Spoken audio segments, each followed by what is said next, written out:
We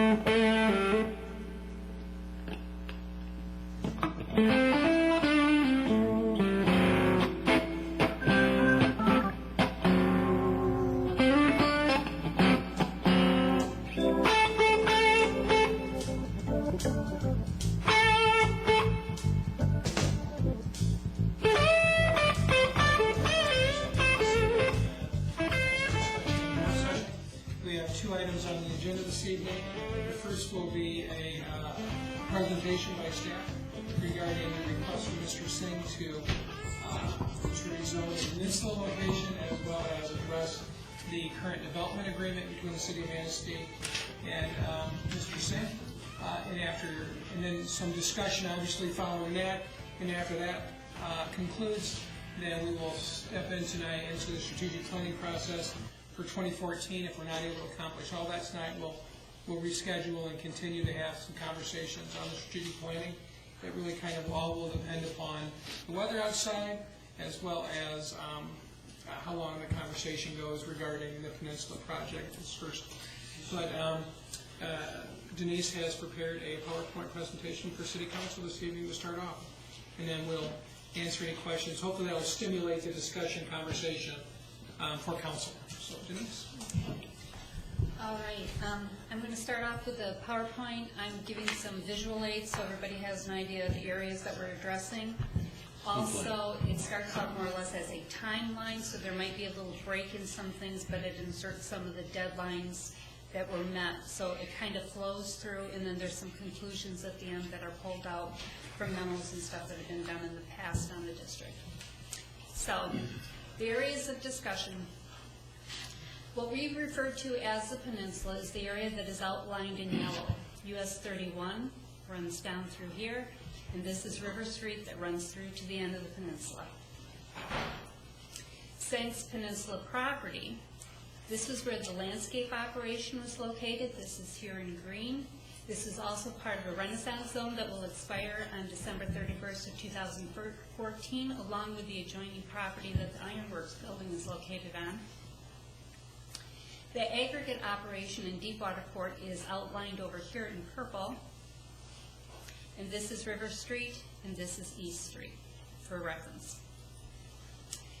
The development agreement mentions or references the industrial property that Reith Riley had purchased from Mr. Singh, and I wanted everybody to understand where that property is located. This is on the south of the city limits. This is actually adjoining Filer Township here. This is Main Street Hill as it goes down into 16th Street, State Street with a cul-de-sac, and this is an older area, but this is the location that Reith Riley's business is located on. Background information.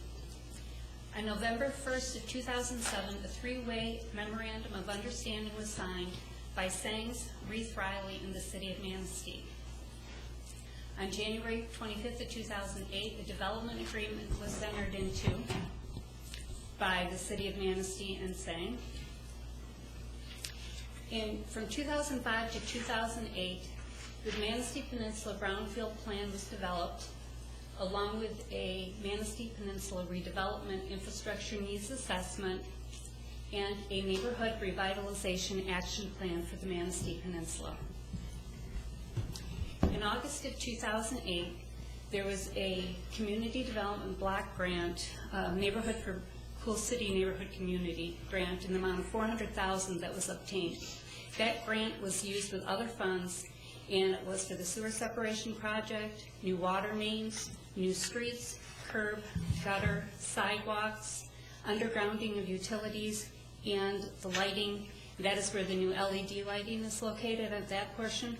And what's really kind of neat, you see this section of the peninsula, and down here with the flowers, you can see where it rolls right into River Street, the downtown.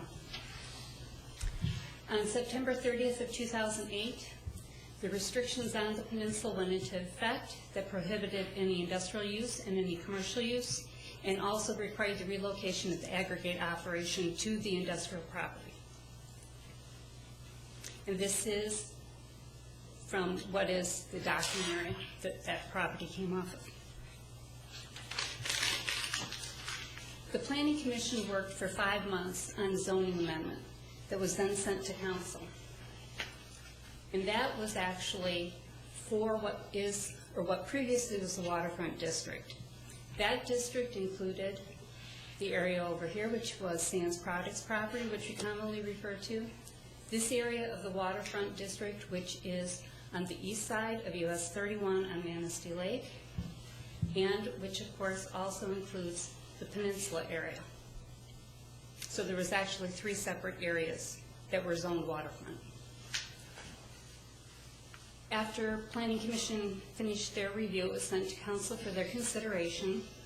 Council had worked on it for several months, and the main item that it had come back and forth, and the discussion went back and forth, and it was more or less relating to maintaining shipping as a use in this portion of the waterfront district, which is the portion north of the bridge, not having it on the peninsula area, but to the property to the north.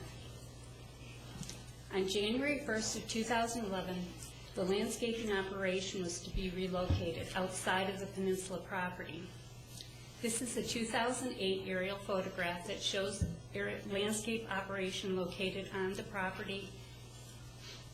And then in 2013, it was relocated, but it was relocated again on peninsula property, which was the adjoining property. There was supposed to be a donation for Riverwalk as part of the agreement.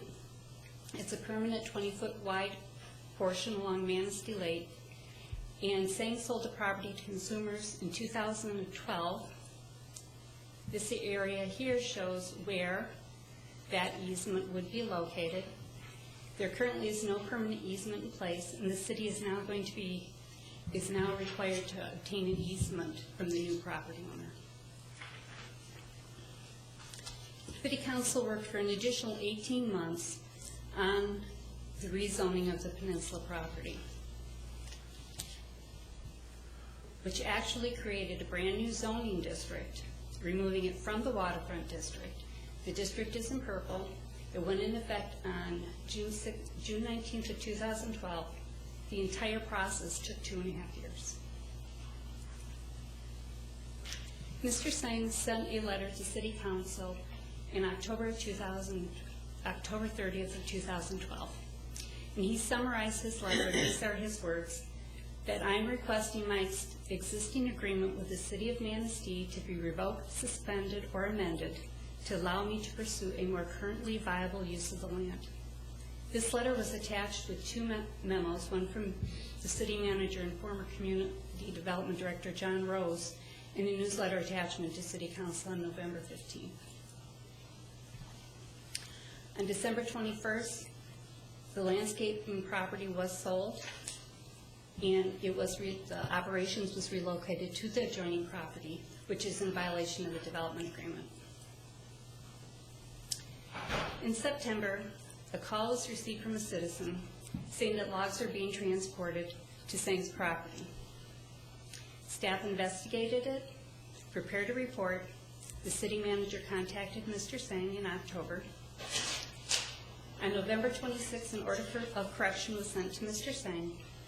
In December, staff met with Mr. Sang, and as our agreement verbally, the logs were removed by the end of December, but the landscaping operation is still located on the peninsula property. Items for consideration. Mr. Rose's memo dated November 15th in response to Mr. Sang's letter is very detailed. I'm just highlighting some of the information from that. You have the entire memo at your desks. And these are Mr. Rose's words. There was a legally binding 3-way memorandum of understanding between Mr. Sang, American Materials, which is Reith Riley, and the City of Manistee. In exchange for Mr. Sang agreeing to discontinue shipping operations on the end of River Street on the peninsula, the city agreed to provide several incentives to Reith Riley, which enabled Reith Riley to purchase both property and business from Mr. Sang, and that was the aggregate business. John detailed some information regarding to the fact that one of the agreements was the creation of a Renaissance zone. And this slide shows the area. There was originally a Renaissance zone on 3 of the parcels that Reith Riley purchased from Mr. Singh. They were due to expire on December 31st of 2014. That parcel, those 3 parcels, received a 9-year extension. That, along with a new subzone, was created. Now it's 1 parcel on the tax roll. It has been combined, and it is set to expire on December 31st of 2023. When John made his calculations, he used a figure of $71,000 was the tax, or $72,000. I went through and averaged last year's taxes and 2012 and 2013's taxes for an average of $71,000. But I also looked at the fact that the Renaissance zone is for 15 years, but 12 of these years are at 100%. 1 year is at 75%, 1 year is at 50%, and 1 year is at 25%. So it actually turns out to be 13.5 is the number that we calculate, not the 15. So taking the 71,000 and I times it by 13.5, and the estimated tax revenue that's been abated because of the Renaissance zone is $972,000. That's an estimate, so a little less than $1 million. Mr. Rose continued to talk about items in the agreements, and he said that Mr. Singh's agreement to remove the industrial uses from the peninsula and open the door for mixed-use development and revitalization of the entire area was the larger benefit the city purchased through these incentives. He also spoke of the $400,000 Cool Cities grant under the Blueprints for Neighborhood program for infrastructure improvements in the peninsula. The new sewer lines, water mains, and street lighting were added to the Jones Street Sewer Separation Project to provide the underpinnings for a new mixed-use development. As part of the Blueprints for Neighborhood program, the city invested in the Neighborhood Revitalization Action Plan by Carter Burgess. Subsequently amended the zoning ordinance for the peninsula to protect the investments they had made in the neighborhood's future. The amended ordinance specifically removing shipping facility from the uses allowed in the district.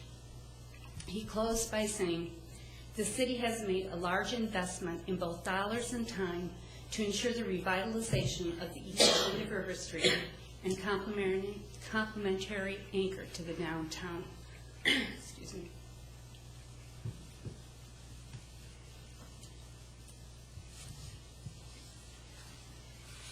Barry Peterman from the Department of Environmental Quality was contacted regarding dredging of Manistee Lake. The specific area in question was this area, which is actually zoned general industrial. Shipping is a use by right in the general industrial district.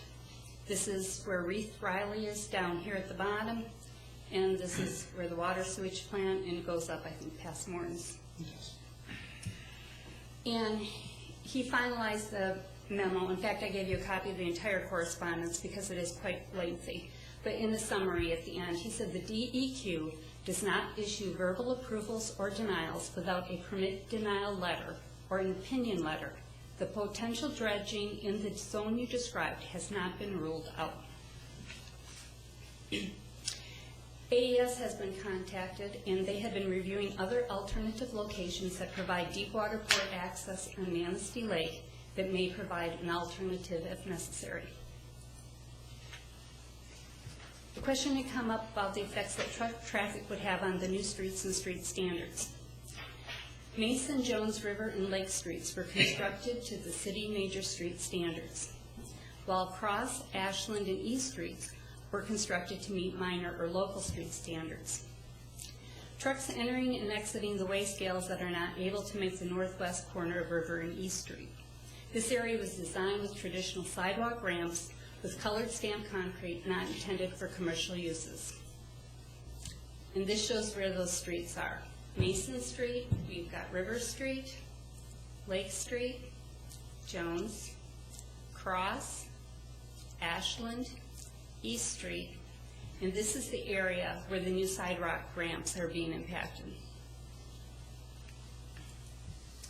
And we have Sean from Spicer here to address some questions that were asked relating to what effect the truck traffic would have on the streets.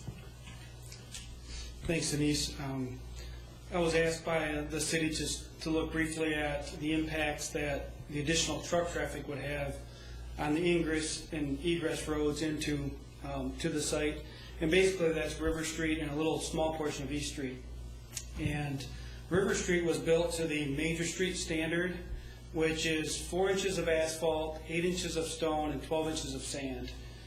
And that standard for that street basically easily satisfies the current traffic loading, and the additional 5 trucks per day, including the empty trucks leaving at 100, the full trucks being 142,000 pounds, would definitely obviously have an impact on the roads, but wouldn't exceed the design capacity of that road at that trip load. If you push that load up to 7, 8, 9, 10 trips per day, then you would be looking at probably reducing the design life of that section of River Street.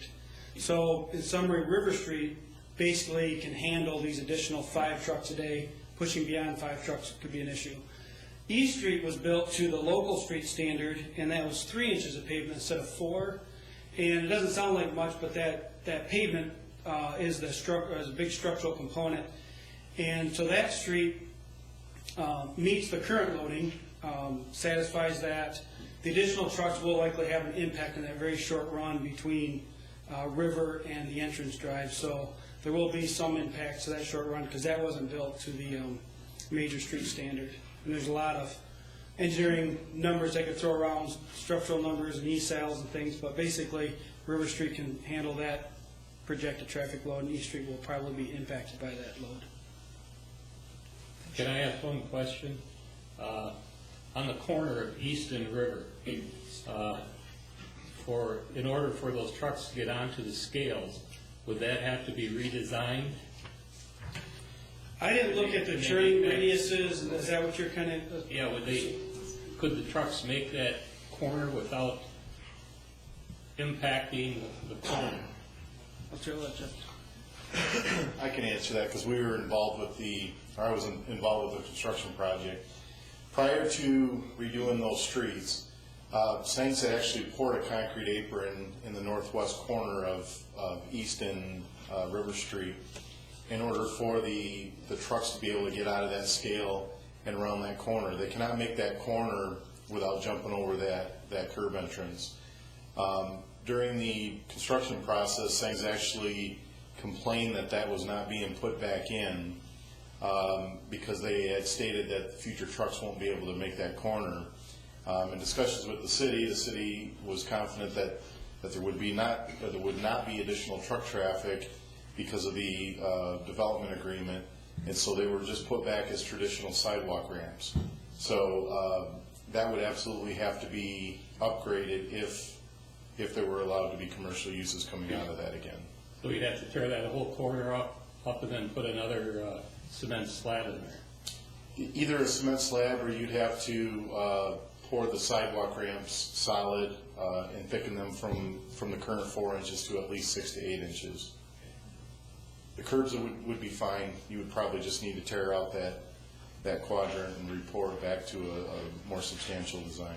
What would be the estimated cost for that? I wouldn't be that high. It's several thousands of dollars, but not huge.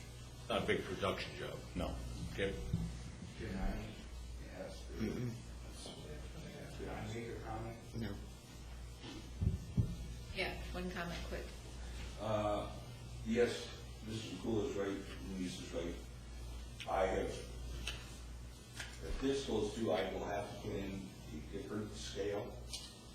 The scale would be moved so the trucks could make the corner.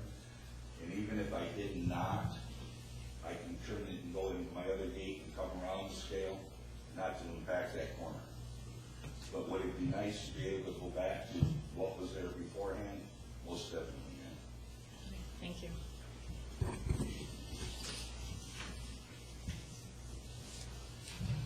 Okay, the Cool City grant application. Staff asked MISTA if by reinstating industrial uses, the shipping facility would violate the conditions of the grant application.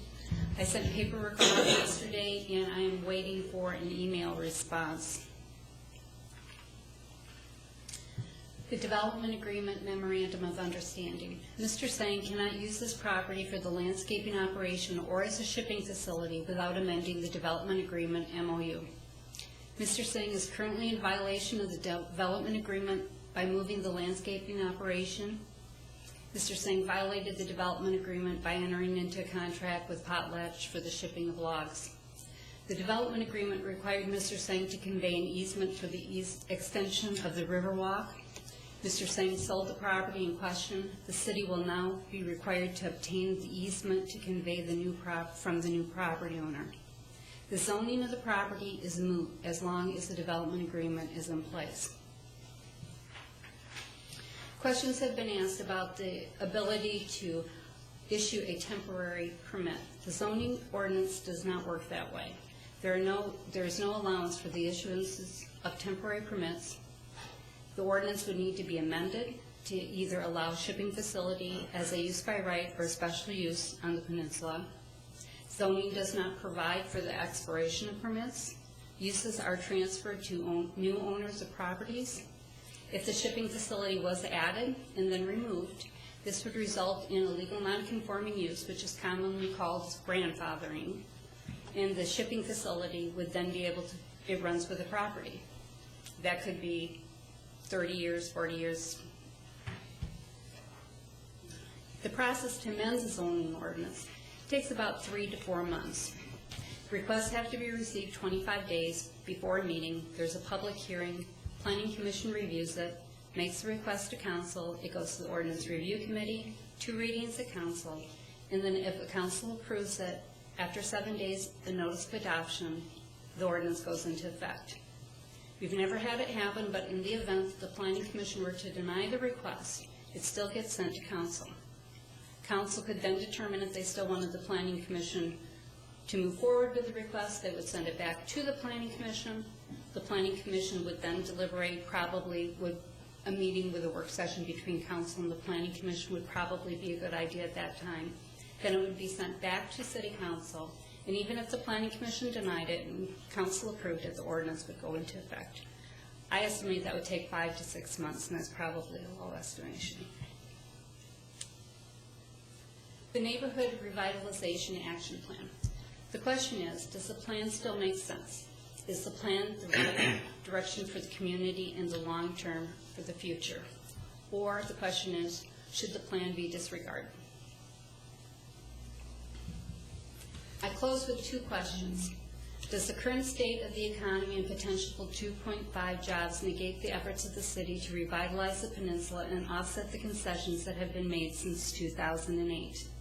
That is including almost $1 million in past and future tax revenue for the extension and creation of Renaissance zones. And there are other locations with deep water ports that permit the shipping of logs on Manistee Lake.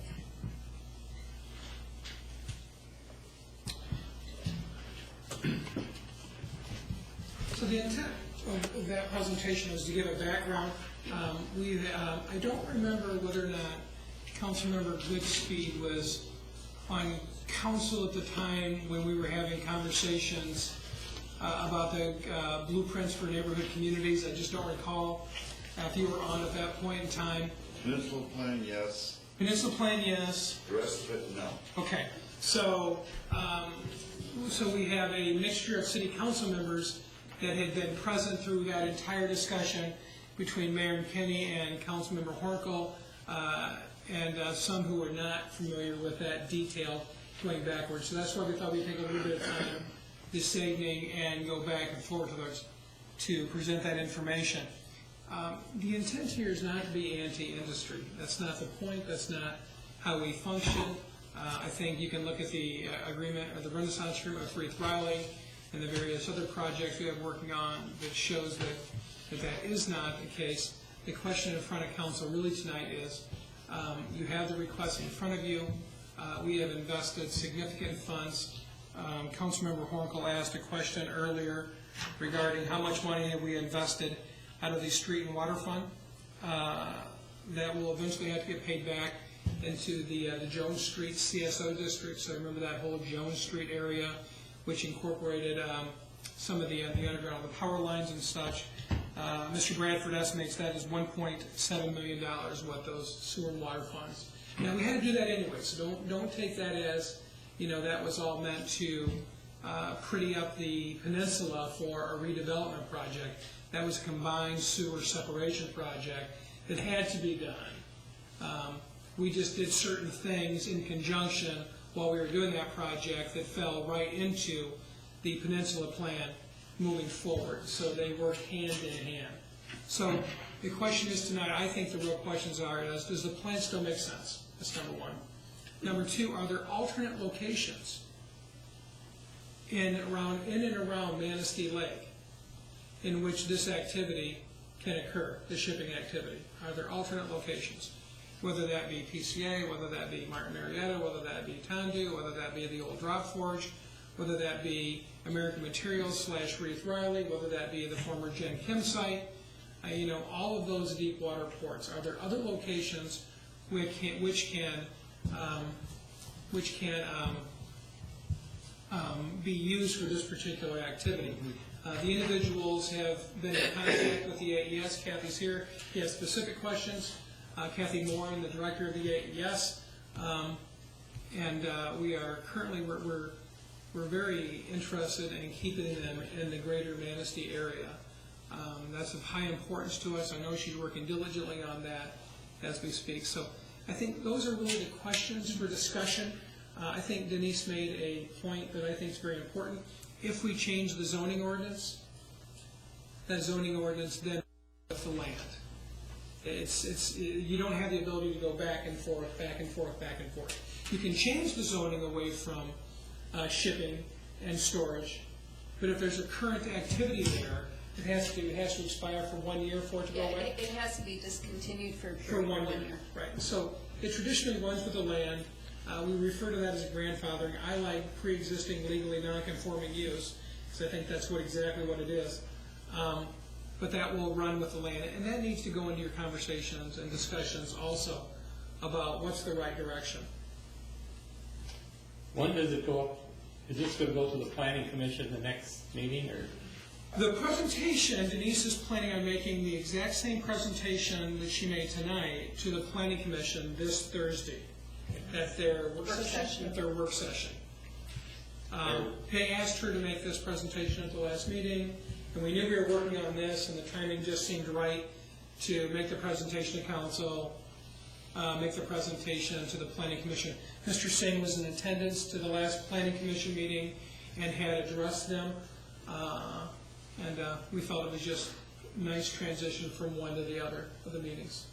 When it does go to the planning commission, there will be a public hearing? Well, yes. The fact is, the planning commission would respond to a request for a zoning amendment. No request has been received. correct. And that request has to be received 25 days before a meeting in order to even be put on the agenda because of the noticing requirements under the state statute that are required for public hearings. The notice does go in the paper. Anything that affects more than 11 properties does not need individual mailings.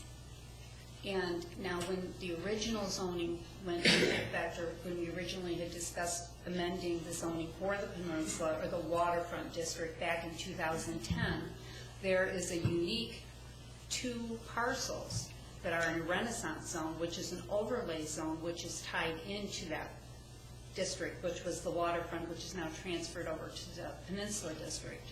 And because of the fact that there was 2 individual property owners with Renaissance zones, an individual letter was sent to Mr. Ed Sang and to his brother Just Sang because they were both the owners of those properties. It would have been under the business names that the properties were on the tax roll, but those were the only 2 that were actually noticed when we went through the process of trying to amend the waterfront district starting back in 2010. But having talked about the rezoning, it really doesn't make any sense to go through rezoning unless council is willing to amend the development agreement. Absent amending the development agreement, you still, even if we rezone the property for shipping and storage, they're still in violation of the development agreement. So it's kind of a double edge here, if you will, that council needs to address at the same time. I have one other question. Was Mr. Singh involved in all the negotiations when we first started the Peninsula Plan? Sure, that's a good question. All three of the members of the negotiation are present in the room today. Mr. Singh was present for those negotiations. The gentleman back here in the audience, Mr. Keith Rose, he's here from Reith Riley. Keith was the lead negotiator for Reith Riley at that point in time. And John Rose and myself served as negotiations for the city of Manistee. So the answer to that question is yes. We were all involved in those conversations. Thank you. So you're looking for council's guidance as far as what do you think, what council is thinking as far as what do we want to do with the zoning of that? I think it starts with the development agreement. I really believe it starts with the development agreement. And if you, for example, Mayor Kenny, if tonight council said, A, we believe the development agreement was negotiated in fairness, and we still believe in the long-term viability of this plan, whether it be 1 year down the road or 20 years down the road. We believe that this is the right direction. This is how we built the Peninsula Plan. This is how we redid certain things. And that leads us to believe that it would be difficult for Mr. Singh. He could still request a planning commission rezoning, but would be a difficult hill for him to overcome. If, on the other hand, council this evening said, we believe that the economy has drastically changed, and that we believe that the 2 to 5 jobs that Mr. Singh has identified are worth changing the development agreement. I'm not sure you'd want to eliminate it, but making amendments to the development agreement, then that would send a different message for staff to go down a different direction. But I think it all starts with the development agreement. Does that make sense to council? Mm-hmm. Okay. I have one question. Do we have any other development agreements for that, for the peninsula? We have Renaissance zone agreements with Mr. Jeff Singh for the Ironworks building. Ironworks building. There were conditions put in place regarding the Cool City grant that we're still trying to work through the state of Michigan and trying for a week or a little bit over a week to get the information from the state to see if there's going to be any impacts on that $400,000 grant that we received, because the grant was predicated based upon the new plan, that the new Peninsula zoning plan, or the master plan. So that grant was predicated upon that, underground of the power lines and various such. I can't think of any other development agreements other than the one with Mr. Singh, Renaissance zone agreement, Peninsula. I didn't know if it was just... Yeah, I can't think of anything off the top of my head, any additional ones that we have right now with anyone else on that peninsula. Is there any other Mayor, areas? is it all right for Mr. Singh to give a 2-3 minute pitch on this? He was here. Oh, okay, I wasn't here for that. Yeah, Oh, he was here the okay. last meeting. all right. Is there any other areas that's deep enough for a barge in? I think there are. I think General Chemical is deep enough to put a barge in, where Reith Riley is deep enough to put a barge in, the Drop Forge has deep enough water to put a barge in, Tandu has deep enough water to put a barge in, TES is deep enough. I don't believe, but don't quote me on this, but I don't believe Martin Marietta is deep enough for a barge on the other side of the lake. I don't know that for a fact one way or the other. Kathy may know. I think she thinks they are. Maybe. I don't believe they are. Martin Marietta is not deep enough to receive water, and Drop Forge, you'd have to have a conveyor system 250 feet in order to go from the boat to land to get it in, because the DNR said it can't be dredged. Because Joe, Tom Lou, and CMS Energy looked at it, adding on to their coal dock, and they could not make it work. Reith Riley's deep enough. The old Gen Chem Deep area, enough. the factory itself has only got 6 to 7 feet of water. It's not deep enough. Century Bolt, which I am part owner of that one, might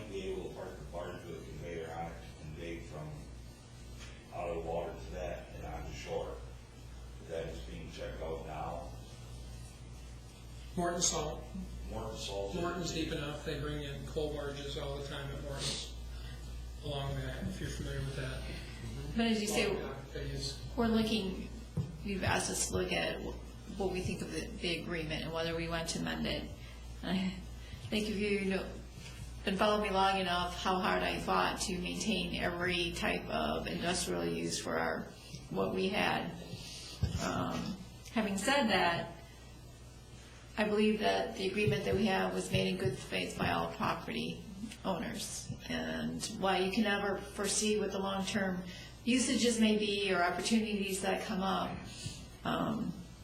I still think that the agreement, I'm still in favor of keeping the agreement as is, because I don't think that we've given that peninsula enough time to really develop it. You know, we've gone through that recession. We're just starting to come out of that. So have we really explored all the opportunities, giving it enough chance? And I don't think that the time has been there. I would love to see more industry come in, more jobs created. I hope that we can work out plans where he could develop that. But as of right now, I would in favor of keeping our development agreement as is. Well, I think the economy has changed for the worse, and I think to do anything to get some jobs here would be a good thing. The only thing I'm kind of disagreement with is that we can't get into a time limit for it. But I say, well, let's let the planning commission come forth, but I think I'd go for it. I think I support doing something. Because right now he says 2 or 3, maybe we'll get into something more. And last time when I was on the council, I voted to keep the deep water ports. Now, he made a comment about going down by Century Boat and that. If there's a better spot for him to go, great. But in the meantime, I would support this. What was the name of that Windspire company? Mastech. That's it. How much money did the city? Mastech, Windspire, Mastech / What deals did we make with them? Off the top of my head, I do not know the answer to that question.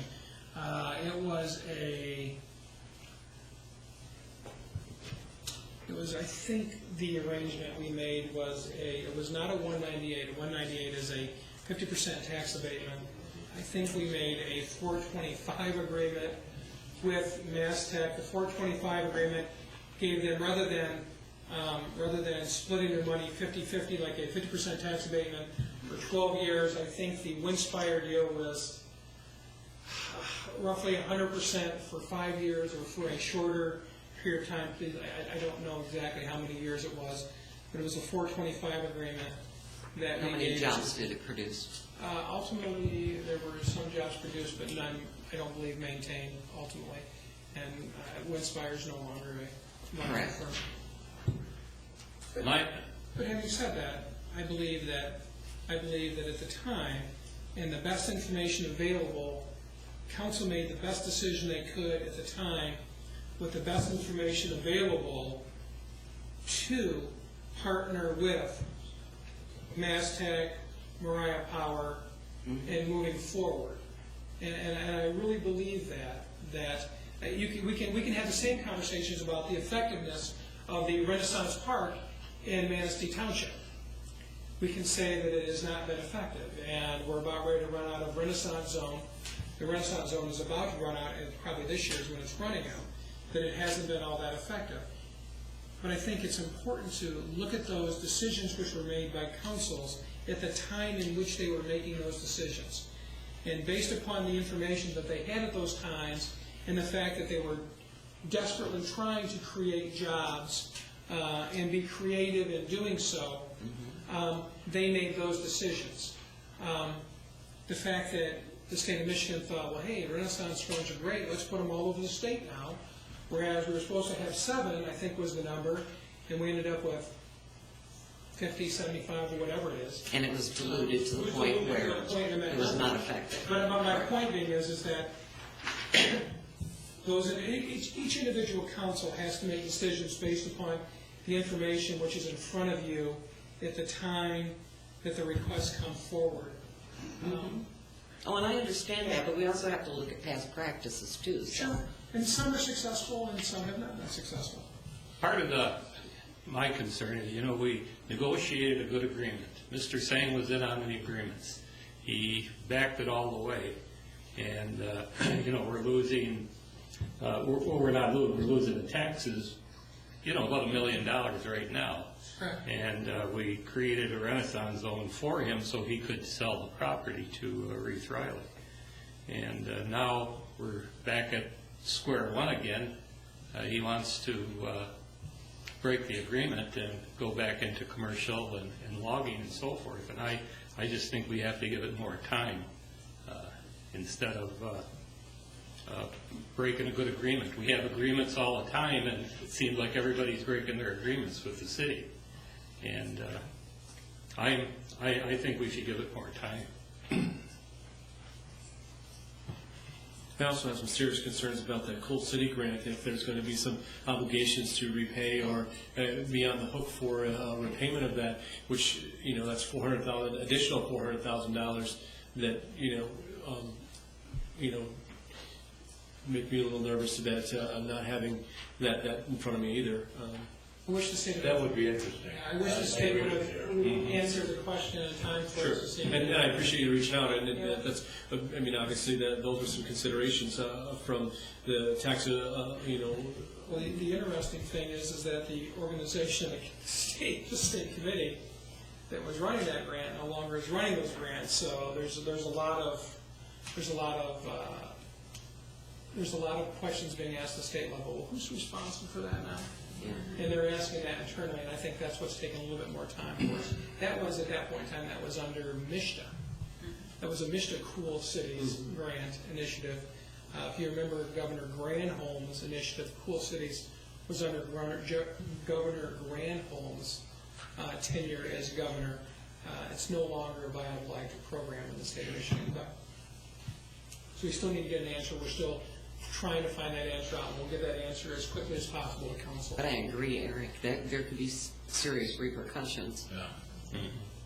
And I think, from a development perspective, there are, Auto Value moved down there, MS Creative moved down there. There's some things that are happening, some momentum that it is. It's not developed all the way to the end of the peninsula, but you don't develop the whole, 3 blocks in 1 or 2 years. And significantly in the 2008, 2009, 2010 era, the economy was in its worst state of affairs. So again, I do think there are some opportunities that could still happen at that end of the peninsula. So I'm with Mr. Horkel in that respect, that I believe we entered into an agreement in good faith, and I do believe that there's still some opportunities for that to grow in the fashion that plan laid out, and I'm supporting that. I'm with you, Councilman Cody, on creating jobs, possibly using the Century Boat, the old Century Boat property. It has the old laminating building still on it, correct, yeah? Okay. I know when we talked, you mentioned possibly doing power pellets. Yes, sir. And that would be base of operation. Yes, sir. So it would be to have the logs there. I know you may have to dredge. Can I answer? Can I answer the question? If that power pellet company does come in, a lot depends on if wood can go out and material can come back for that operation. That would be 16 to 20 people employed, the pellet operation. It's all cost, it's all that, but they would use the whole site for storage of different materials, the press pellets for the industries.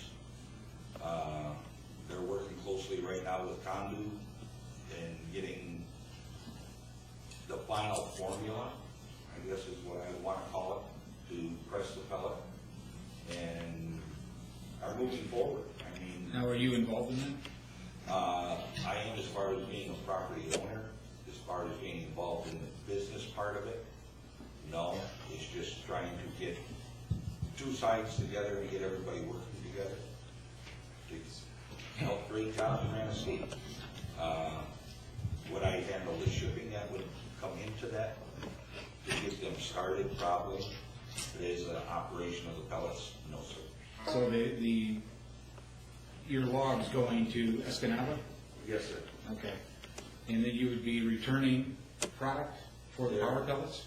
Yes, there is a waste fiber product coming out of Beachmark Paper, a green technology paper mill in Manistee, which they would load onto the barge and bring back to Manistee. And then we'll talk with Mr. Blank about a smelting steel business that he is looking at. Him and a partner are looking at locating in Manistee. And if the barge could come back, not with necessarily that wood fiber on it, but either steel mill slag or limestone or whatever to help their operation. What is your estimate on time-wise if this power pellet company comes in? So if this power pellet company comes in, it would be 3 months at the longest, month and a half, could possibly be. Mr. Blake's company is looking at possibly this summer, starting to break ground this spring. One of the questions you asked is regards to this property. That would all be zoned appropriately down by the Century Boat. You wouldn't have the same issues. Correct. It's all zoned industry, heavy industry down there. And I want to make it perfectly clear, I'm all pro jobs too. I'm not against those jobs in that respect. I just think we've rezoned, or created that renaissance town down there for, the benefit of all businesses that can come in. And I think that's a great opportunity, and there's a lot of space down there to handle some of those. And to rezone this after the 2.5 years of work to try to develop it in this way, I just think there's other spaces that would help invigorate that area that's already been vacated by numerous businesses that had the opportunity to do that. And, It's not as if we're out of space. Industrial space with ports. And I agree. I'm not against jobs. I think we need jobs, but I think there's a better place for this type of business. That we do have the space, and if they could work something out in another space, I'm all for it. I think 2 jobs, 3 jobs, 20 jobs, But I just have a difference of opinion on this agreement. You work so hard to put in place. Now, the old General Chemical facility, are they still shipping chloride or brine out of there? It's owned, Kathy, can you answer that question? It's owned by Liquid Dust Layer now. I met with John White. Mr. John White. And I think there was a land contract arrangement or something that he was still a few months out from actually outright owning the property himself. So prior to John was Liquid Dust Layer, and the Liquid Dust Layer, LDL, I think I have that correctly, and they were primarily using that product on county roads and brine and stuff like that. I'm not sure, Councilman Whitliff, if we had shipped out brine, like I think what you're referring to, since Gen Chem abandoned their site. Theirs used to go to Amherst, I think Amherst, Ontario, or somewhere in Ontario. That was their surcharge material that they would use for their plant. They were shipping that out. But I don't think we shipped it out. The community has shipped that out since Gen Chem has been there. I think lately it's been used more internally rather than shipping it out via barges and freighters. Now, here's a question that nobody could probably answer, is because they were loading the line, calcium chloride, whatever, on barges, was the weight of a barge compared to a barge for logs.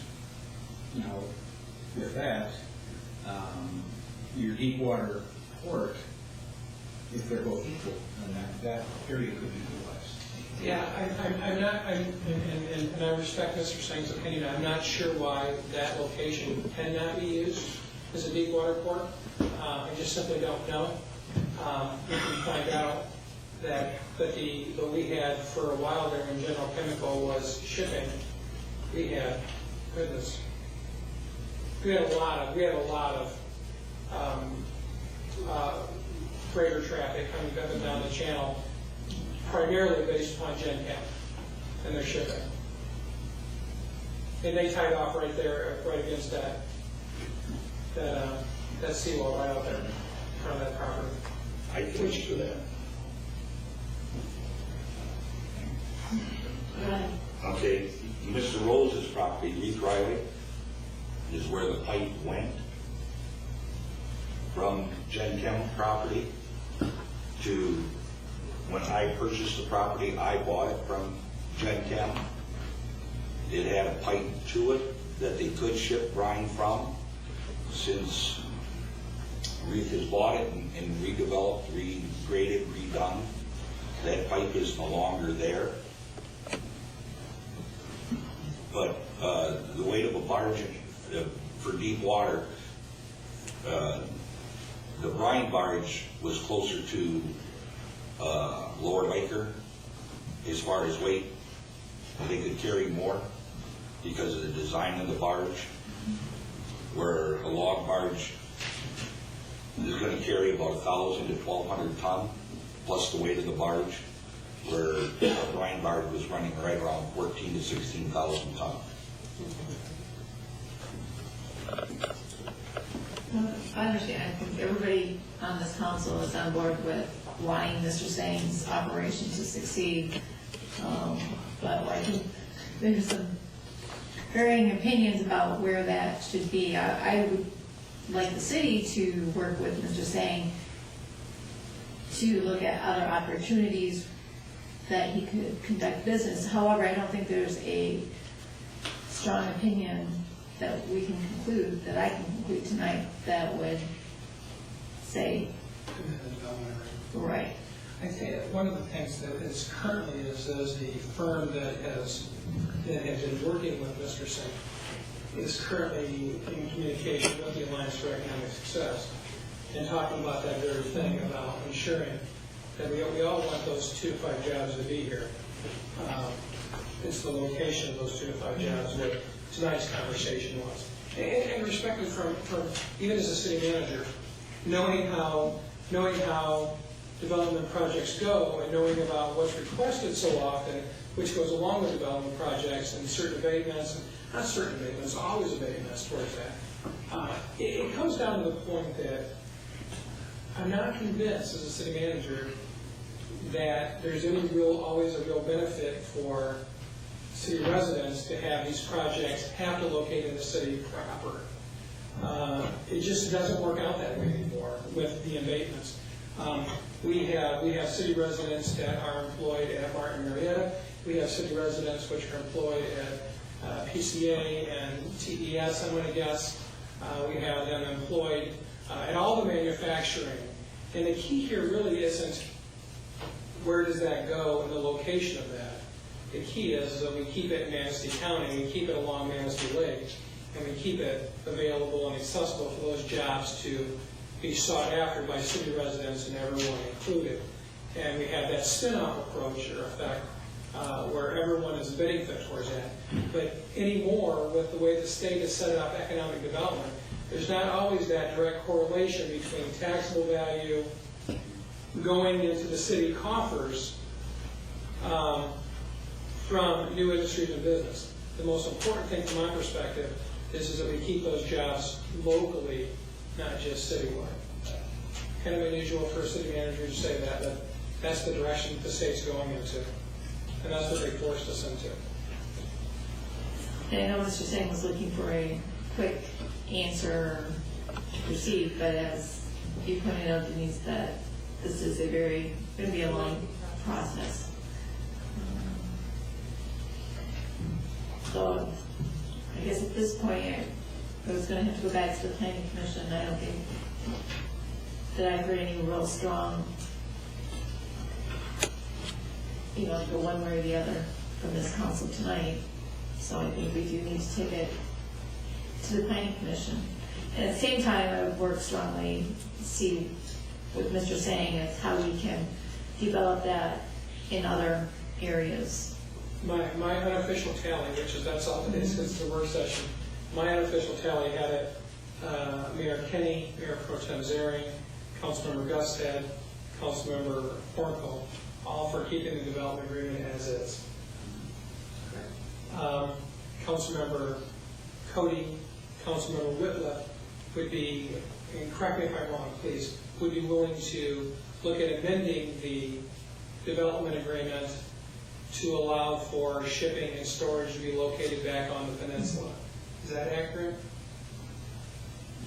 Okay, and that's why I asked the question, because I don't want to be assuming one way or the other. There could be other properties to do, and that's what I was trying to get at. Okay. We'll throw many on that list. Which, that's what I was going to ask. Well, that's, I just haven't had a chance to say it, but. Right. I would say my position would be real there. Mine's a little bit different than his. Is looking for maybe an alternate. Right. I kind of go along with that, but I have no problem with opening it up at East. Okay. Oh, yeah. Okay. So even with that scenario, we have roughly a 4-3, if you will. Council members would not support reopening the development agreement. Based upon that, I'm not sure what good it would do, honestly, for Mr. Singh to go and take out a rezoning. Now, that's his choice. He can do so. We'll continue to have conversation, and it's pretty close, so council opinions could change, they could not change. I wouldn't want to presuppose any of those things. So we will meet with Mr. Singh afterwards and talk about that, Denise and I. Hopefully Kathy from the AES office will meet with Mr. Singh and talk about that. And I hope that we can find a good alternative. Right. So we Absolutely. can continue. Absolutely. Any other comments? Yeah, the comment that was made here, that was made that Mr. Blank was also looking to do something here. It looked like the two were kind of like in cahoots. And is this putting any curve into what you're planning, Steve? Well, I don't know how many people realize what we're up to there, but it isn't really all that public, but it is getting to be more public as time goes on. But we're looking at bringing in an investor from India, and he wants to build a steel mill or a steel manufacturing facility at my location at 1965 Pine Creek Road, which is right next door to the prison. And it involves manufacturing steel. It involves a lot of boat traffic and a lot of barge traffic, because our raw materials, the first year of production is going to be about 325,000 metric tons of raw material. And it's going to have to be, brought in by boat or barge or by rail. We're setting up opportunities to do all that. And I approached Ed and I asked Ed about his property, and it would be an ideal location for for unloading and loading of the finished product and unloading all the raw materials and storing them for us and hauling them to our facility. It could very well be a pretty big operation. Initially, we're going to put in a pilot plant to train people, and we're looking at, to start with, we're going to need probably 75 full-time people. It could very well be it could well grow quite a bit up from that point. That's phase one. And if phase one is successful, it's going to triple the employment, and it's also going to triple the boat and the barge traffic to the port. So it's, I can't really, we're waiting on our air permit right now through the DEQ,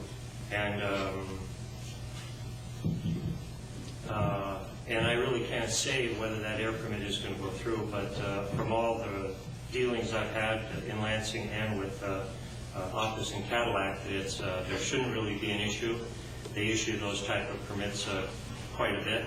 and there's very little pollution emitted, so as far as I know, there shouldn't be any issue with the air permit. But naturally, it takes time, and that's what we're waiting on right now. But we're doing all the groundwork to put in all the players in place. One of them is we have to run a very large gas line there because he's going to use probably 8 to 10 million cubic, or 8 to 10 million BTUs per hour on phase 1 and 2. I mean, you're talking about probably a 4-inch high-pressure gas line that has to be run 3/4 of a mile, and I'm working with Zachary Kerfoot from DTE Energy. And we're going to need additional electrical energy there. And along with all the other stuff of creating a business, we're going to build all the equipment is going to be built by local people. We're going to be designing and building it in-house or at local contractors' facilities. The question is like, well, the location that we're talking about tonight at the east end, is that very beneficial to you? Is where I was going with this. Well, yeah, it's just a very good place to load and unload material.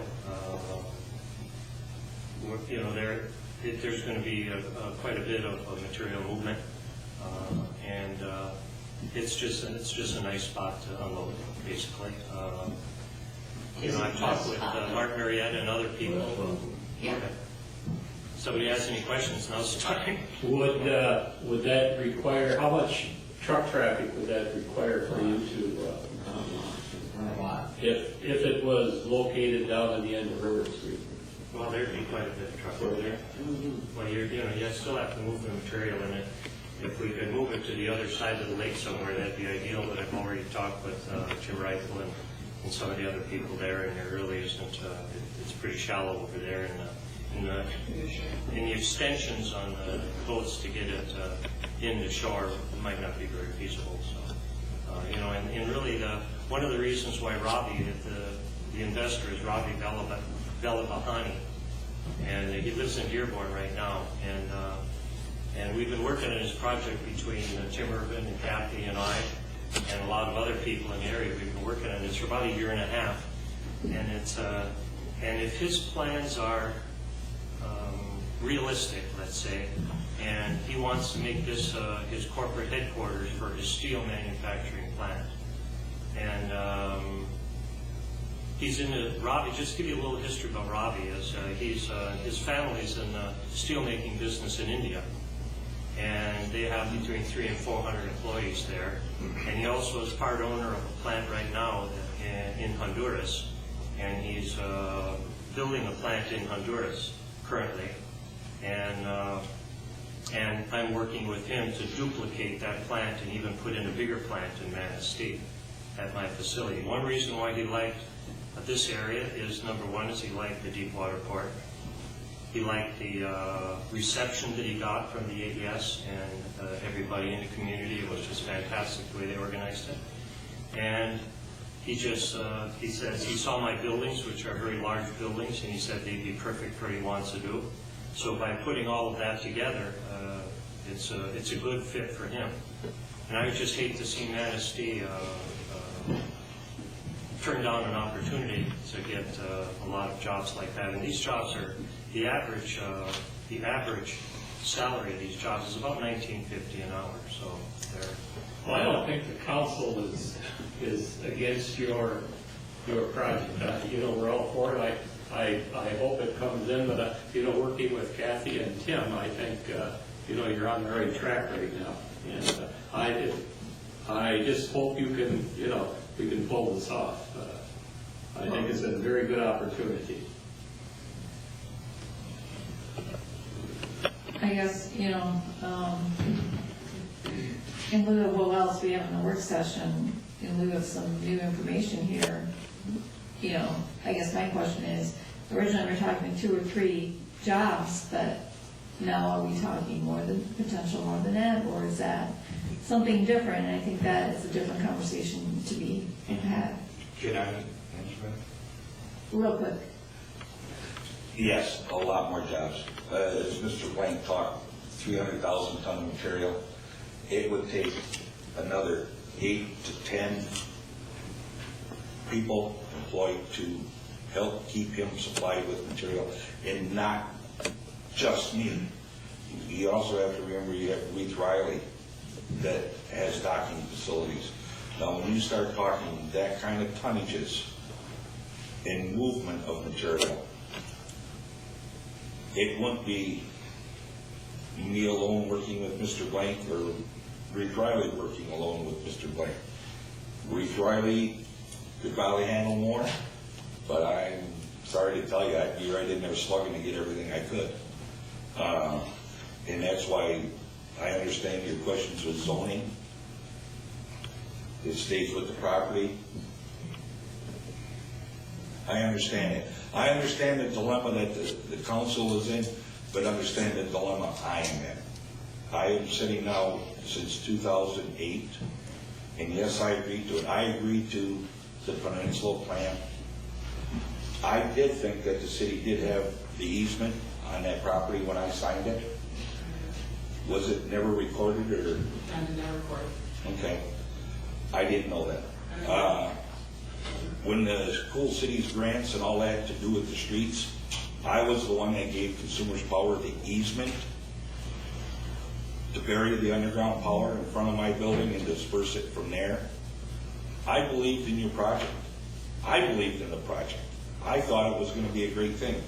The economy has changed. He changed big time. It's time to go to work, and if we can put 2 people to work, or 3 people to work, or 8 people to work, 80 people to work, 15 to 20 on a pellet tank. Anything that we can do to make economic commerce is going to save the city.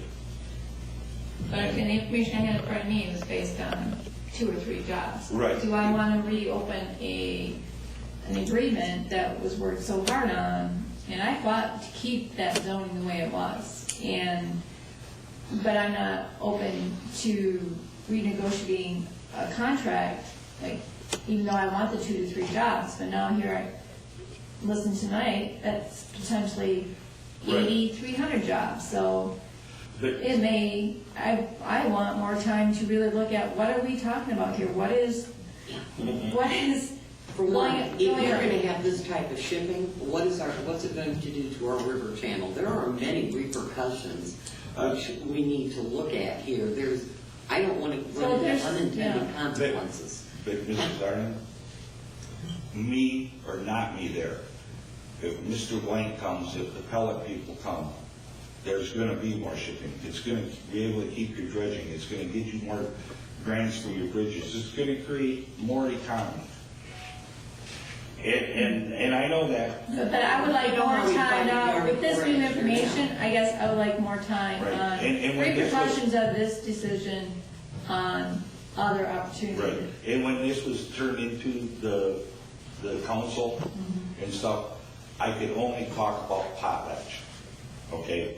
Because I did have a contract with them and found out I was wrong, because I didn't know I was in the PD. But that's here and there. Since then, there's other things that have developed that are possibilities. And I guess I'm requesting more time to understand what those are before. And Mr. Blaney, thank you, because I'm sure you didn't want to let that information out at this point, but we appreciate it. Well, I've been trying to keep everybody informed, at least in Manistee Township, because they're the ones that are most heavily They'll be involved. most impacted. I didn't expect to be here doing this in front of the city council, but I imagine and if anybody has any questions, I just assume they contact me personally instead of tapping into the wire, local wire we have around here. Social media? Yeah, the social media. I'll entertain one more comment. Thank you. I'll try and be brief. As was mentioned, my name is Keith Rose. I'm the president and CEO of Ruth Riley Construction, and I was intimately involved with this MOU and the development agreements, both development agreements associated with the project. And I'm kind of in an odd position because typically in our business, I'm the person coming asking for the permit and the rezoning, and I'm not the person questioning somebody asking for that. So bear with me a little bit. I'm out of sorts a little bit. And I'm all for keeping jobs, growing jobs, always have been, and want to continue to be. And first off, I greatly appreciate the relationship we've had with the city. They've been excellent to work with. Through our negotiations, all three parties worked extremely well together. Everything's out front and on the table. And to date, 2 of the 3 parties have honored all the terms of the development agreement. One is not. And tonight, we're talking about that person asking to waive the most important term of that agreement, and that's allowing commercial use back on that peninsula. Reeve Riley and the city has invested millions of dollars throughout this whole process. We contributed almost $500,000 for repaving for the city, the truck route, and for annual repaving. We've put an awful lot of money and we worked together in cleaning up the old site where the terminal is now. If you remember what that site looked like when we took it over. We have asphalt paving there where the salt now goes on top of asphalt paving on impermeable ground so there's no leachate. We've done an awful lot of things. Mr. Singh was compensated not only for the industrial property that we bought and put the tank farm on and had the aggregate business on, but he was compensated for his ongoing aggregate business. So we relied very heavily on the MOU and the development agreement that he would not come back on that peninsula with commercial business. So we predicated our investment on that. So I believe the city did as well. As far as the businesses or potential businesses that were brought up this evening, we've heard nothing about that. Nobody's come to us. We have ample space. We're ready to work with anybody. If Mr. Singh wants to work on the property north to us, I understand that there would have to be some dredging if they want to bring a barge in, or maybe a jetty or a wall that's sent out with a conveyor. There may be something we can do jointly with our property, with our deep water, to work with them. But that discussion's not been had. We'd rather entertain that. If it works for all parties, fine. If not, at least it's been investigated. So from our position tonight, what we're asking you to do is maintain the agreement that all 3 parties negotiated in good faith, the 2 of the parties have lived up to this point, and in light of your discussion tonight, pursue all other opportunities before you venture back into considering eliminating something that we both worked very, very hard for and spent an awful lot of money to create. Thank you. Unless there's any other comments or questions from council, I think we need more time and more information on this topic. Is there any other questions council has for me? I think we have direction of what we can do, and we can discuss that. There's more. And so I appreciate everybody's patience and time. It's more input from the audience than we typically allow during a work session. However, given the parties involved and the topic, I think it was necessary to help us. Let's take a 5-minute break before we move on to our next topic. Are embarking upon our, it's much louder now, Tom, yeah. Yeah, it's better. I think we're embarking upon our 6th or 7th year of strategic planning in the city of Manistee. Correct. I will say as a staff member, it is, in my opinion, one of the most valuable tools at my disposal when we're looking at how we're going to, what programs are we looking at? How are we going to spend money? What grants are we looking at? We continuously, as staff, go back to council, the strategic plan the council has drafted as a guideline. When we're in staff meetings, oftentimes ideas and suggestions come up. Keith Bachman always has them. And we're able to come back to the strategic plan and say, is that part of the core mission of what council really has focused us to do? Years past, now I'm going to have to turn down a little bit, Tom. Years past, when there were more revenue available, there was more flexibility. But as revenue becomes more restricted, and we're going to see even a greater level of restriction this year with personal property tax, the strategic plan, in my opinion, becomes even more important because we have to make the best decisions possible with limited resources. And with those limited resources, we simply don't have the ability to shotgun a scatter approach.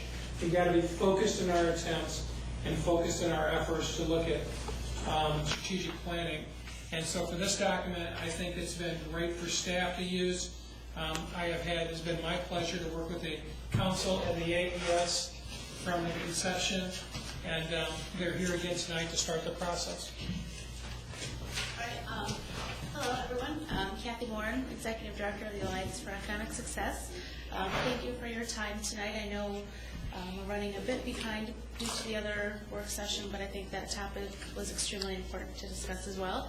I think we were in the break talking about some modifications, recognizing we're not going to effectively get through this entire agenda this evening. So I think we were looking at going through sections 1 through 5 this evening, and then reconvening, I believe next week prior to council to finish this up. So this is my first year in doing this. Tim has been here since the inception of doing this, and so I may actually just hand it over to him to jump off.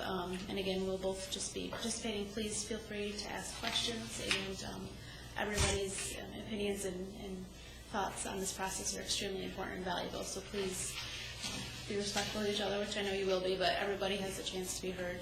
And we'll just jump right in. Thanks. We're not going to let Kathy get away with just that. But, yeah, you know, I thought the other day, you started this in 2007. 6 and 7, sorry. Yeah. No, 6 or It 7. made me feel old to reflect on that. But I will say this, one of the things you have done is set a bar that you probably aren't totally aware of, and that we've had a lot of other communities call us asking for a copy of this plan as a model for them to use because they've heard about it. And so, you know, to the extent that it's been helpful to you, that's great, but it's also kind of interesting to note that other communities have used it as a model for them as well.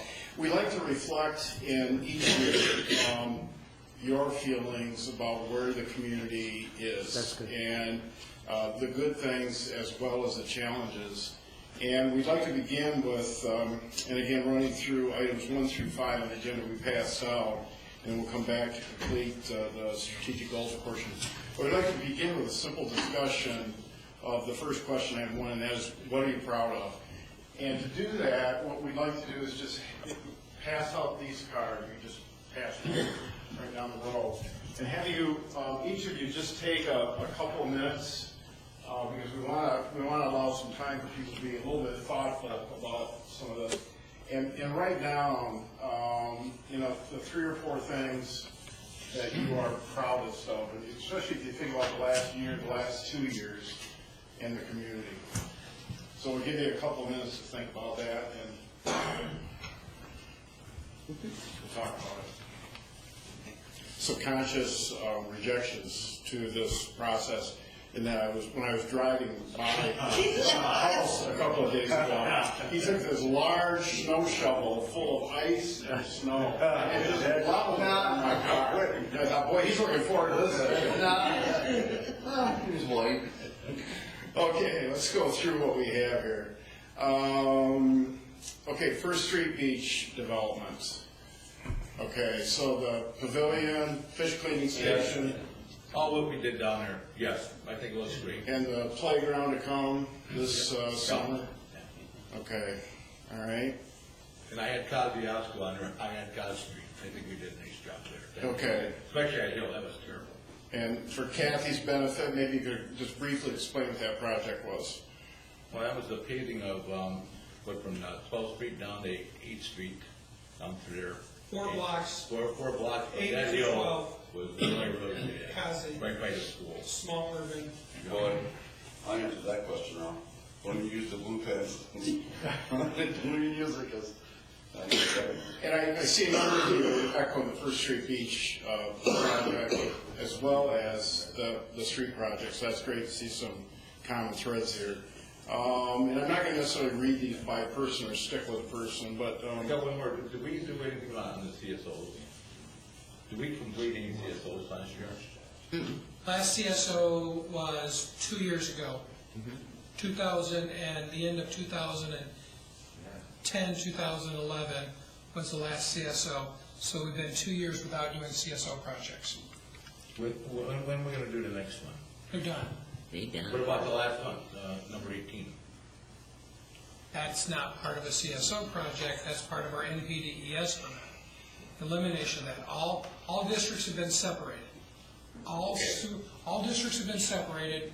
We are now part of our as we've talked about, the SAW grants, doing the sewer separation, the, what was it called? The, SES. thank you very much.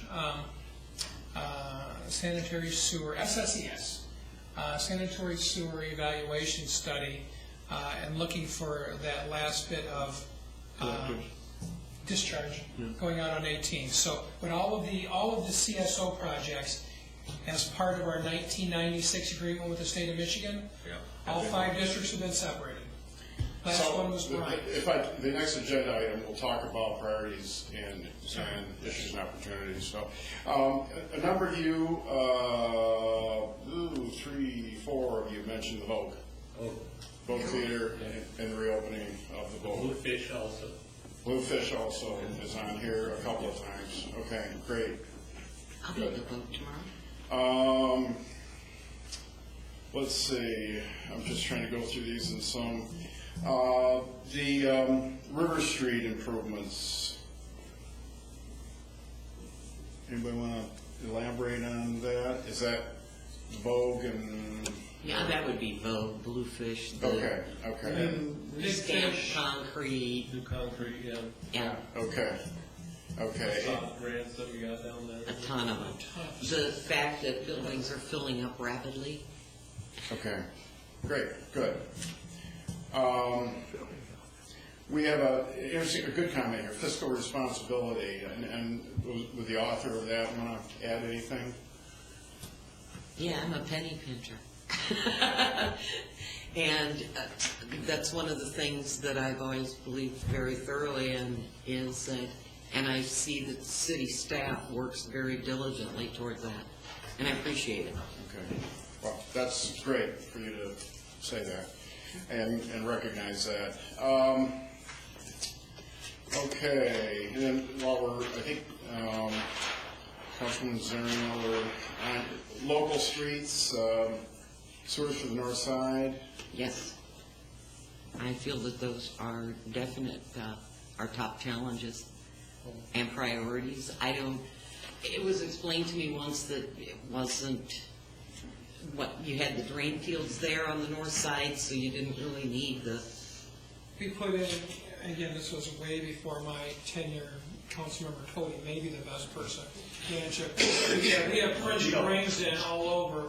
Yeah. On the north side, where there's not sewer, storm sewer collection systems, we have French drains. The French drains take time for the water to percolate through the French drains, which is totally different than a storm drain. Storm drain hits the catch basin, away it goes. French drain, it ponds, it accumulates, and then slowly dissipates. I have a point of clarification here. Weren't we just supposed to answer number 1? Okay. Oh, I answered all of them. Okay. Can I answer wrong? Well, that actually would become answer to number 2. Yeah. And Yes. continuation of number 1. Right. So back to number 1. Thank you very much. One person said the marina and the completion of that project, the opening of the marina.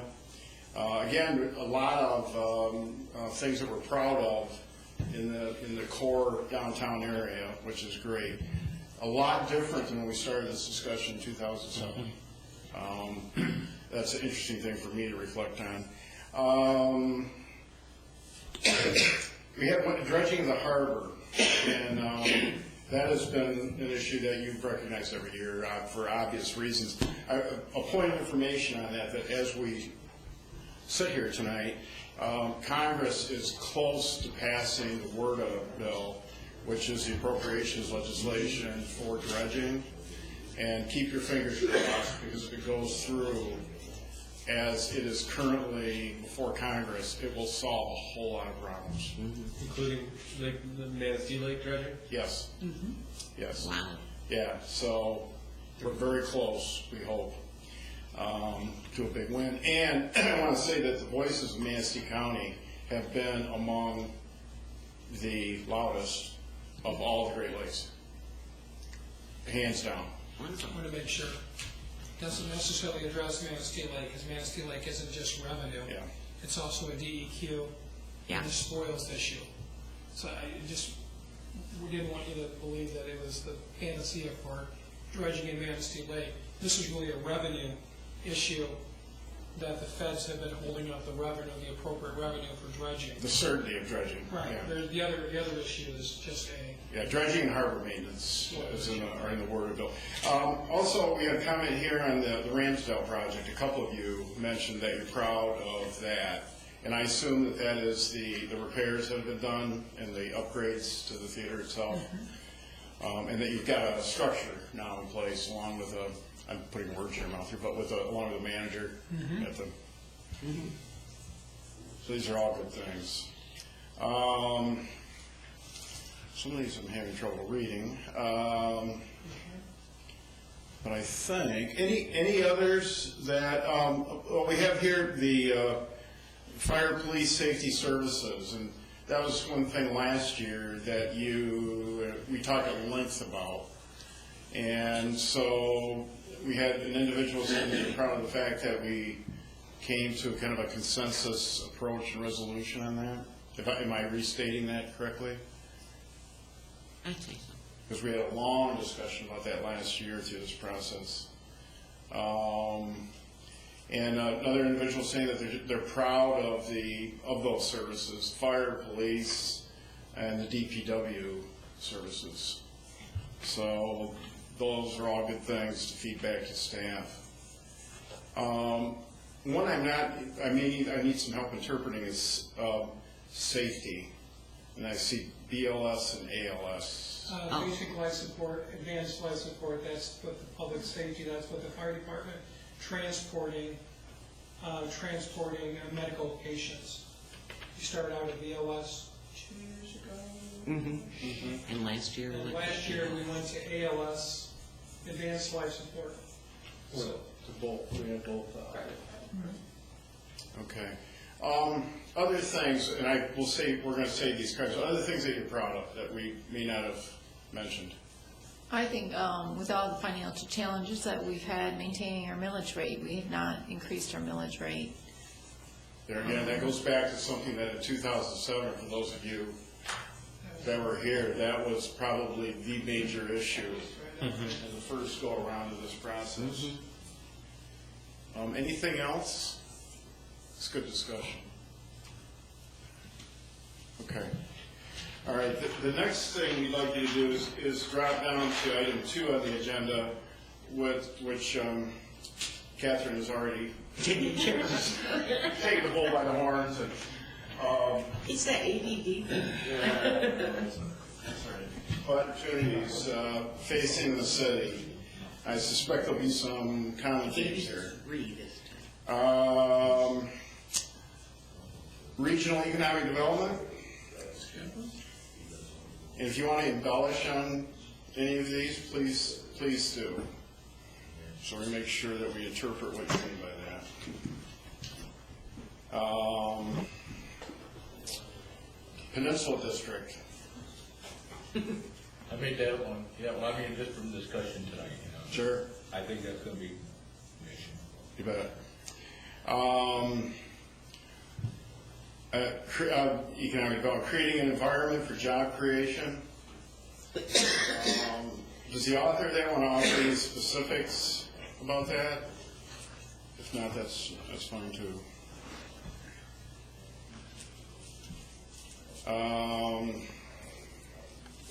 Streets. We've got several here that are about streets, street management process, financing, street projects, streets and sewers on the north side, finding funding. So several road repairs. That probably is the most frequently noted topic here. Now, I found it interesting that today we got a note from the MML about the fact that there will be an estimated $970 million budget surplus over the next 3 years. Yeah. And that's after we've been getting scalped, basically. That's almost $1 billion.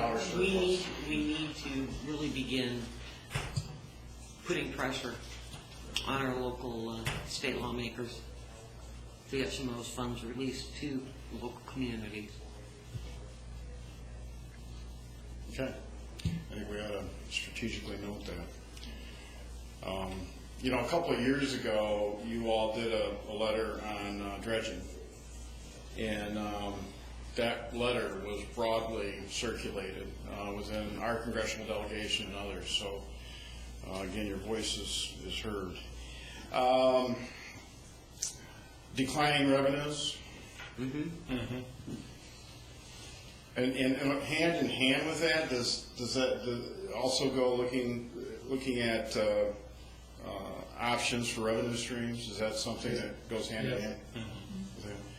Not back a city income tax ever. Yeah. And budget, I mean, is budget related to just the whole issue of working within our revenue base? Okay.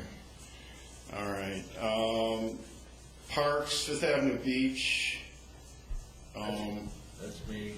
We had a discussion last year during the budget about putting, improving the area by the NIA, about maybe putting in a little cement sidewalk through there with some cabanas like they have done on First Street. I think that's an excellent idea. Of course, I totally support that. Couldn't push that. I think it's a small enough project where we can work it in, but I think it's a big improvement for us to be able to work picnic at both beaches with, you know, especially for the elderly where they don't want to go through the sand and all that other stuff. I think it's a big plus. It's going to complement both sides of the river.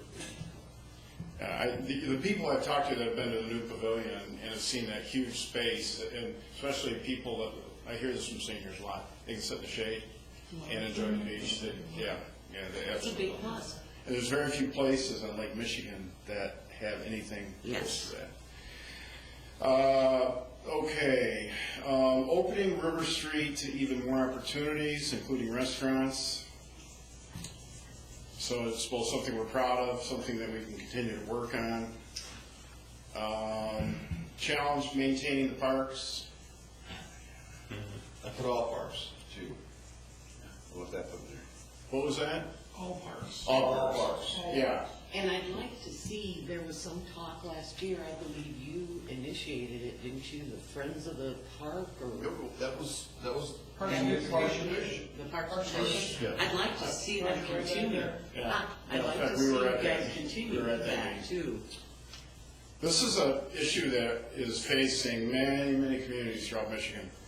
And there are some communities near here that are even having discussions about doing away with their parks divisions. Yeah. So, good thought, good comment. And parks, maintaining the parks is on here several times. How many parks does the city have? Lots. Lots of parks. Yeah, we do. We have a lot of parks in the city of Manistee. We have Fifth Avenue, Douglas, Fifth Avenue, Grudge-Shamarick, Reeds, Duffy, Mag Park. Riverwalk, if you will, honestly. It's a park. We have a significant number of parks. Another point here is maintaining jobs. And I assume that is jobs, private sector, public sector, all sectors. Is that accurate? Okay.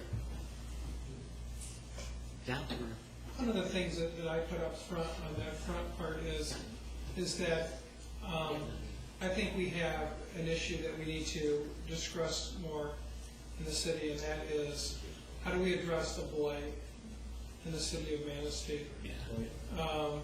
Now, I understand blight means we'll get 8 different definitions of blight. I get that, I really do. But we still have neighborhoods which are being impacted by 1 or 2 homes. And I think it's one of the issues that we need to have a serious conversation about as a community on how to address that particular issue. Well, the timing to have that discussion is, in my opinion, really good, in part because there are significantly more resources now available than ever before to address blight, particularly at the state and federal levels. There's just a lot of money that's being made available to address blight. So the timing would be excellent for you all to. There's some efforts started, it's just kind of. There are efforts started.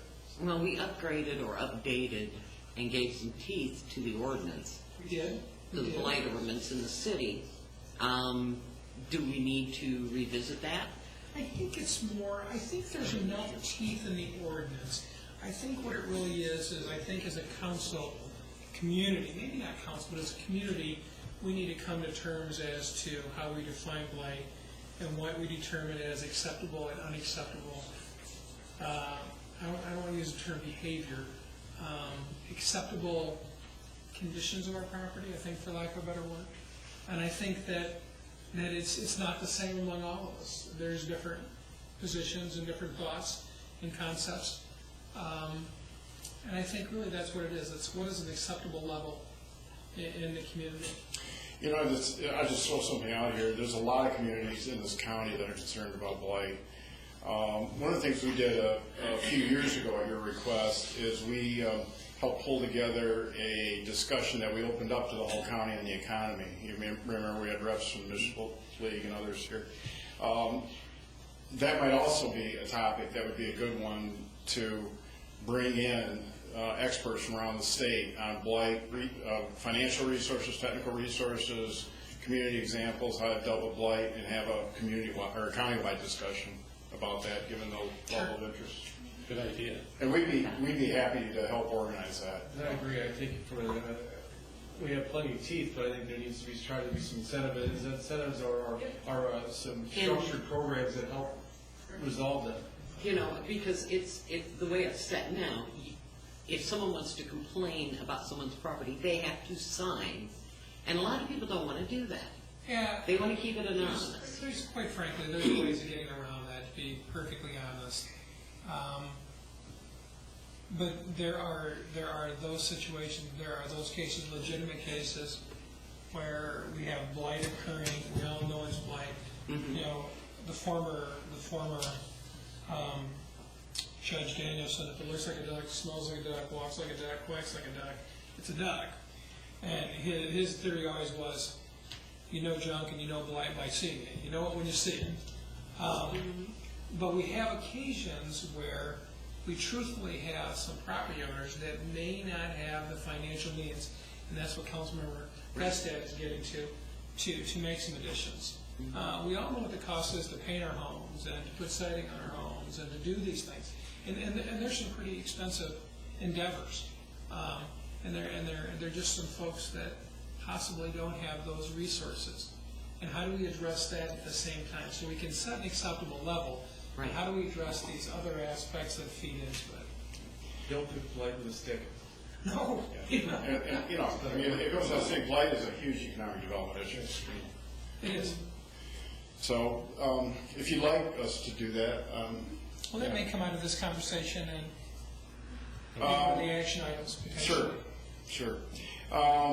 Just a couple of others that we had. There was concern public safety, city police running thin.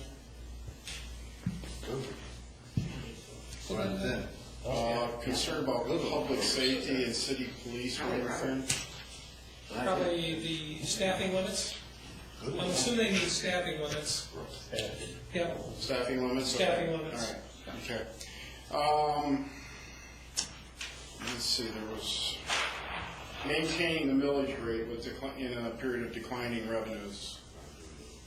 So I assume, does maintain mean not increase? Not increase our millage rate, you know. Challenge in a time of declining revenues. Yes. That is. Okay. Anything else? And again, we'll keep all of these. Anything else?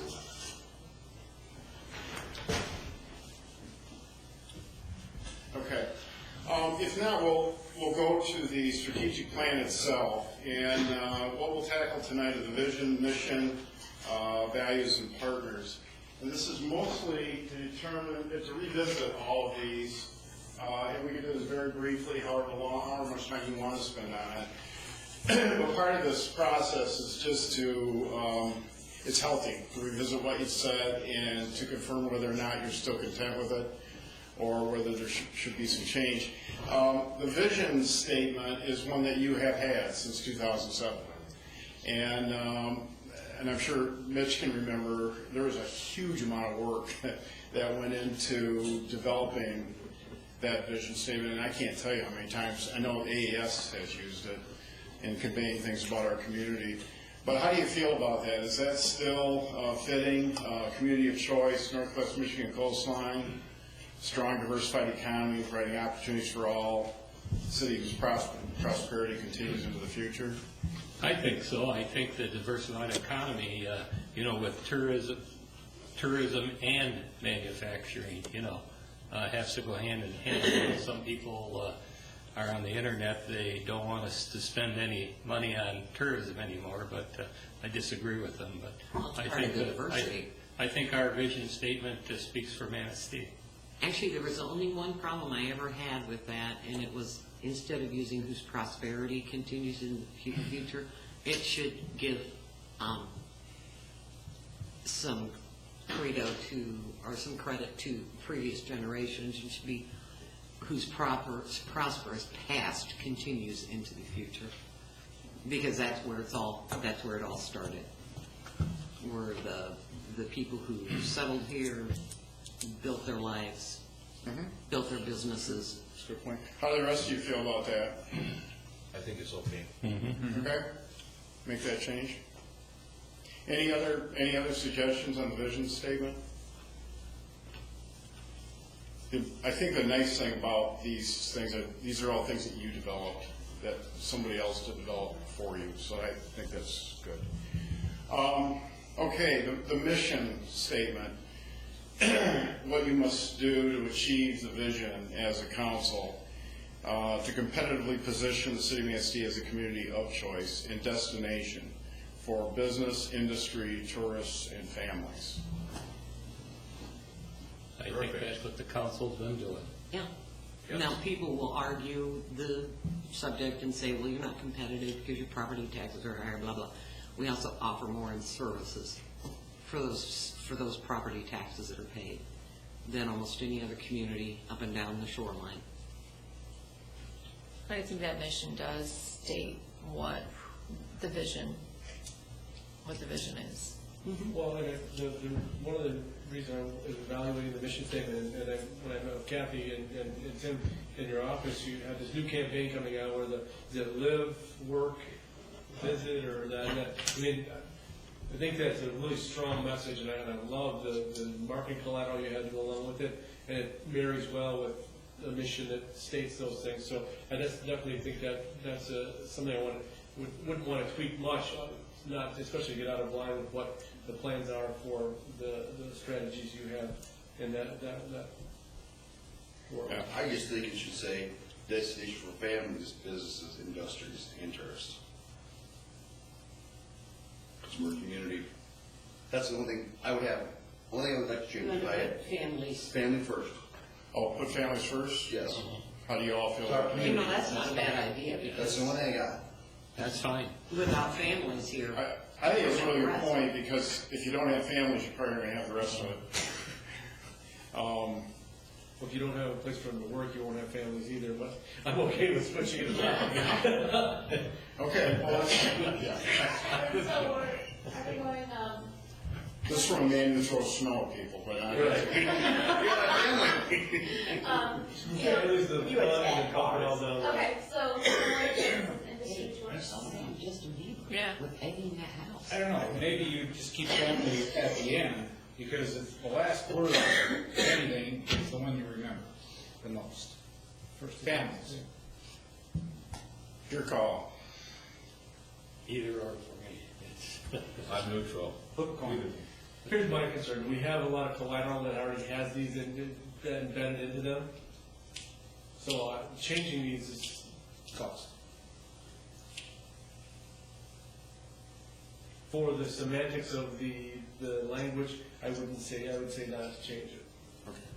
That's just my opinion. So I'm hearing a consensus of not to change it. Yeah. Okay. Okay. A shot down the.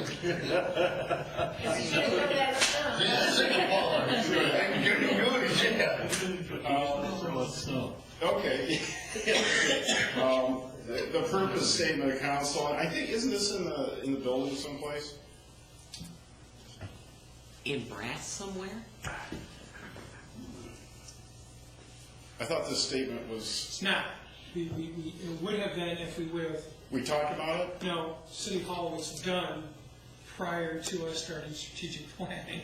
Okay. So we developed a very similar, Councilmember Marshall and I, developed a very similar one downstairs. Yeah. I mean, this is a nice purpose statement. How do you feel about it? Is this a little on the long side, but that's fine too. I still think that's, Fine with that? It's still what we all try to attain. Okay. Values. And this is again something that you all established in 2007. I think the one thing that you did add was universal access for people with all abilities. We did. We did. Yes. Yeah.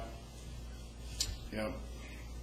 And boy, you hear people talk about Manistee and universal design. We had other communities contact us Story all the very time. well, and Yep. there was an opportunity with the Michigan United Conservation Club to come talk to their whole room full of people about the champion and Steve, which is pretty cool. Yeah. All about explore the shores and those spots. So is there anything that you would want to change about this, the value statement? I can't see any changes myself. I mean, if you're doing all these things, you're pretty darn close to being perfect. And we are. We try. Well, that listening and being responsive thing. So that really takes us to the last thing that we said we would tackle tonight before we dive into the strategic goals, and that is who we serve and impact, who are our stakeholders in a sense. And as you look at this list, do you see anybody that's missing?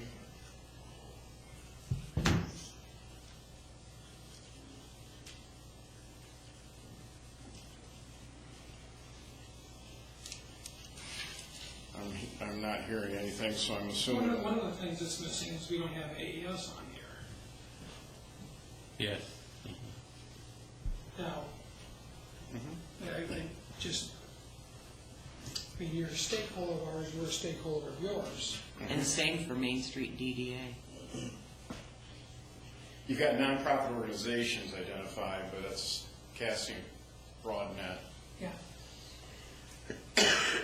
So AES does have quite a level of effort in the community, so if you'd like to single that out, we certainly can do that. Anything else? What about neighboring communities such as Ludington?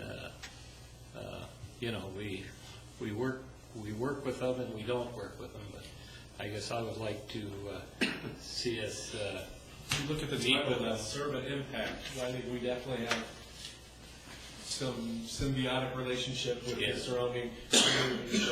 Neighboring communities? Yeah, and it'd be But nice to isn't meet that- with them at least.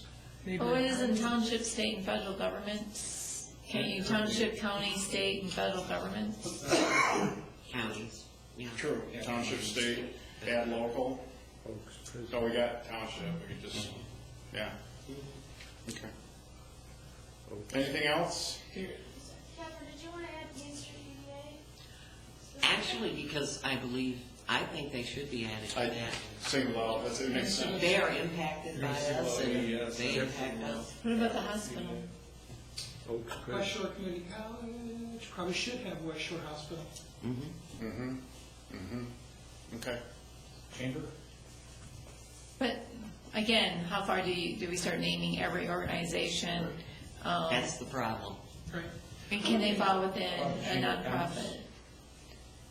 I would put the chamber in the civic organizations personally, that's where I would have And we have groups, CBD, businesses, chamber. here we have individual businesses and groups concerning the city of Manistee as a place to live, work. I think that covers a lot. Yep. Okay, good. Good.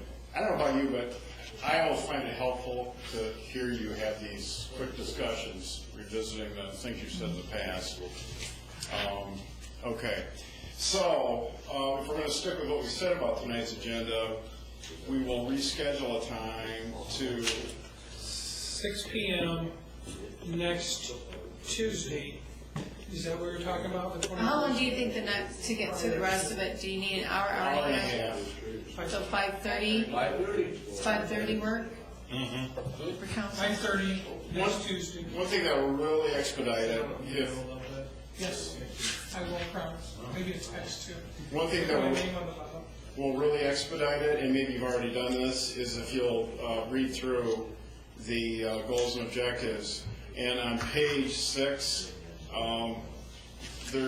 we've identified there how as of last year you began to filter goals and objectives. And is it still relevant and reflective of strategic priorities? Are they truly strategic, or are they more tactical day-to-day functions? And do you have all the strategic goals you should have to reflect the evolving needs and priorities of the community? So if you could just take a quick look through all those and see if you think these fit, or if we've accomplished them, or if we need new goals, that will really move things along. Okay. So next Tuesday at 5:30. I'll send an email out. Great. Thanks, everyone. Thank you. Thank you. Meeting's taken.